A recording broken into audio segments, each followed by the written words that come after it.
خواہش ناتمام تمنا بڑی چیز ہے، ازل سے ابد تک انسان خواہشوں میں جیتا چلا آیا ہے۔ لاکھوں اربوں قسم کی خواہشات میں انسان کی روئے زمین پر آنے کے بعد سے اب تک اور روز قیامت تک کی سب سے بڑی خواہش خدا سے خدا کی پہچان ہے۔ اس سب سے بڑی خواہش کو اگر انسان پانا چاہتا ہے تو اس خواہش کی ڈیمانڈ ہی یہ ہے کہ دوسری تمام خواہشات اس خواہش پر قربان کر دی جائیں۔ بات کو کھول کر دیکھتے ہیں، اس کے لیے ہمیں دیکھنا پڑے گا کہ خواہش کیا ہے۔ خواہش ڈیزائر ایک محرک ہے، ایک موٹیو ہے۔ سوچ خواہش ہے اور خواہش سوچ ہے۔ یہ طلب ہے، ڈیمانڈ ہے، یہ یہاں سے وہاں تک جانے کی سوچ ہے، یہ کچھ بن جانے کا خیال ہے، یہ وہاں جانے کی سوچ ہے جو اس وقت یہاں نہیں ہے۔ خواہش زندگی کو حرکت دیتی ہے، موو کرتی ہے۔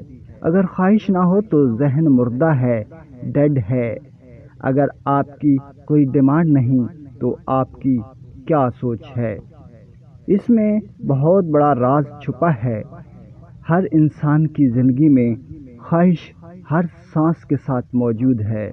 خواہش اپنی اصل میں وسعت کا نام ہے، پھیلاؤ کا اور آگے بڑھنے کا نام ہے۔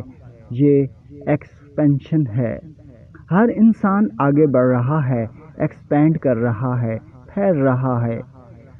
جیسے کائنات یہ کہکشائیں بڑھ رہی ہیں اور پھر ایک دن پھٹ جائیں گی، اسی طرح انسان بھی آگے بڑھتا ہے، ایکسپینڈ کرتا ہے ساری زندگی، یہاں تک کہ اسے موت آ جاتی ہے۔ کثرت کی آرزو نے تم کو آ لیا، یہاں تک کہ تم نے قبریں جا دیکھیں۔ ہم اس کثرت ایکسپینشن کو سمجھنے میں اکثر مار کھا جاتے ہیں۔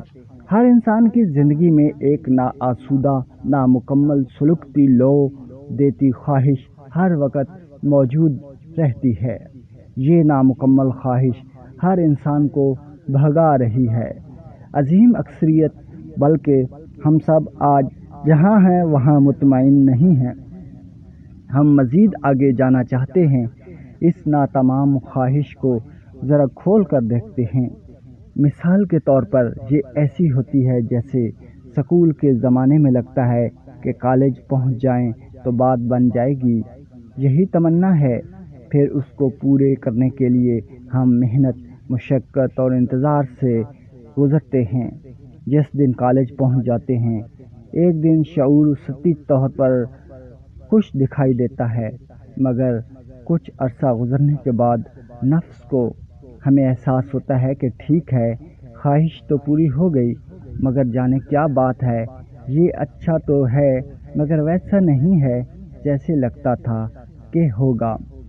نفس کی فطرت ہے کہ جس شے کو پا لیتا ہے، جسے دیکھ لیتا ہے، اس کی اہمیت اس کے نزدیک انتہائی تیزی سے کم ہوتی چلی جاتی ہے۔ ریجیکشن کا پروسیس بہت تیزی سے انسان کو پکڑ لیتا ہے۔ خاص کب اہم کم ہو جاتا ہے، خبر ہی نہیں ہوتی۔ پھر ایک اور ناتمام خواہش کا دیا آنکھوں کے آگے لہراتا ہے اور یوں ہی لامتناہی سلسلہ ہمیں کارِ زار حیات میں گھسیٹتا ہوا لے نکلتا ہے۔ ہر خواہش پوری ہو جانے کے بعد اگلی خواہش کو جنم دے کر خود پھیکی پڑتی جاتی ہے، یہاں تک کہ مشاہدہ پہنچے تو خواہش کی دو پرتیں نظر آتی ہیں، ایک فنا ہے، ہلاکت ہے، دوسری تاثر ہے۔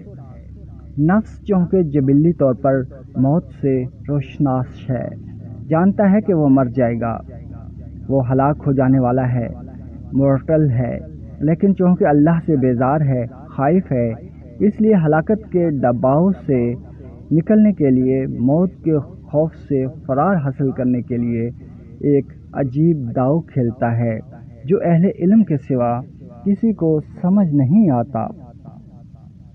یہ خواہش کو بقا کا دھوکہ تخلیق کرنے کے لیے استعمال کرنا سیکھ جاتا ہے۔